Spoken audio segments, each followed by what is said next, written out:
আজ ইলিশ মাছ ফ্রাই করব। সবাই এটা জানে, তা আমি আমার মতো করেই করব, যেভাবে আমি সবসময় করে থাকি। একদম সিম্পল, কিন্তু খেতে খুবই ভালো হয়। যারা নতুন তারা এই রেসিপিটা ফলো করতে পারেন। একদম পারফেক্ট একটা ইলিশের ফ্লেভার সহ খুবই সফট এবং মচমচে ইলিশ ভাজা হবে। তো চলুন আপনাদের সাথে ইলিশ ভাজাটা শেয়ার করি। ভাজার জন্য আমি এখানে 2 পিস ইলিশ নিয়েছি, একটু মোটা করে কেটেছি এবং ডিম সহই রেখেছি। খুব ভালোভাবে ধুয়ে পানিটা ঝরিয়ে নিয়েছি। তো ইলিশ মাছ ভাজার জন্য খুব সামান্য উপকরণ লাগে, খুব বেশি মশলা লাগে না।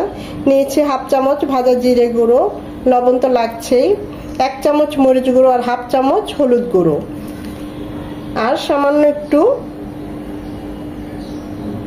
তেল আর একটু পানি দিয়ে মশলাগুলো গুলিয়ে নেব।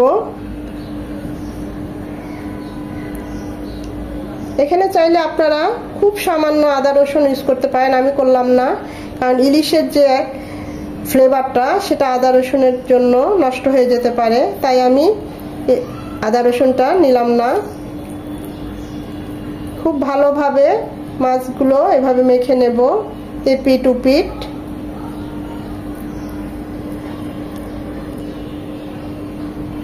মাছটা মাখানো হয়ে গিয়েছে, এখন আমি এটা 10 মিনিট রেস্টে রাখবো। আপনারা চাইলে সাথে সাথেও ভাজতে পারেন, তবে 10 মিনিট বা 15 মিনিট রেস্টে রাখলে মশলার সাথে মাছটা খুব ভালোভাবে মশলাগুলো ভিতরে ঢোকে। 10 মিনিট পর আমরা চুলায় চলে যাব।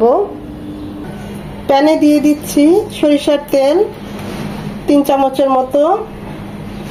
তেলটা হালকা গরম হবে, খুব বেশি তেলটা গরম করার দরকার নেই।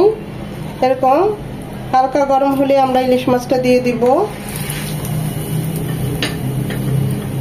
তো মিনিমাম 3 মিনিট ওপাশটা ভাজবো।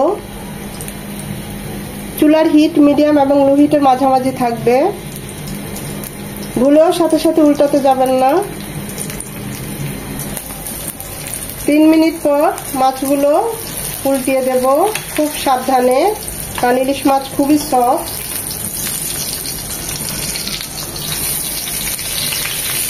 ওপাশটাও 3 মিনিট ভাজবো।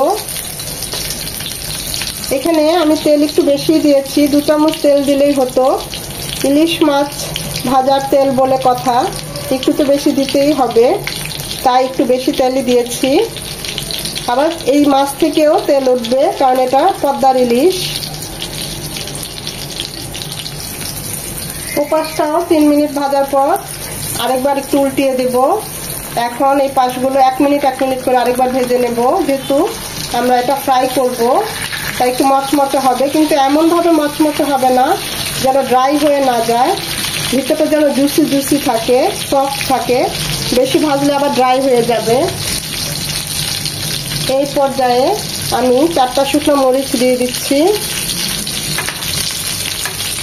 গরম ভাতের সাথে বা পান্তা ভাতের সাথে এরকম একটা ইলিশ ভাজা আর মরিচ, এরকম শুকনো মরিচ ভাজা কতই না ভালো লাগবে। 1 মিনিট হয়ে যাওয়ার পর আমরা আবার ওই পাশটা 1 মিনিট ভাজবো। মোট 4 থেকে 5 মিনিট আমরা একটা মাছ ভেজে নেব।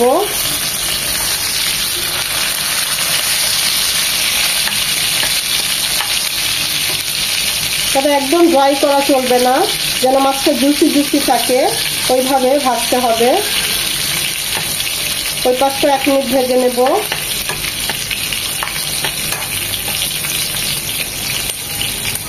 দেখতেই পাচ্ছেন আমাদের মাছটা ভাজা হয়ে গিয়েছে, এখন উঠিয়ে নেব।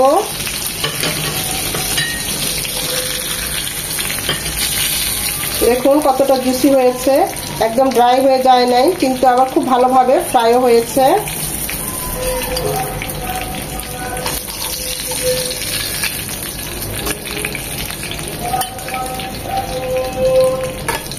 আপনারা চাইলে এই তেলে একটু পেঁয়াজ কুচি করে ভেজে নিতে পারেন, আমি ভাজলাম না, তাহলে পেঁয়াজের ফ্লেভারটার সাথে ইলিশের ফ্লেভারটা পারফেক্ট থাকতো না। এই তেলটা ঠান্ডা করে নিয়ে নেব। দেখুন কত ডিলিশিয়াস লাগছে ইলিশ ফ্রাইটা, এরকম গরম ভাতের সাথে বা পান্তা ভাতের সাথে বা খিচুড়ির সাথে একদম জমে যাবে এরকম ইলিশ মাছ ভাজি করলে। ইলিশ মাছ ভাজির সাথে যদি এরকম শুটকির ভর্তা, করলা ভাজি এরকম চাকচাক করে আর ইলিশ মাছের ভাজার তেলটা থাকলে তো আর কোনো কথাই নেই, একদম জমে যাবে।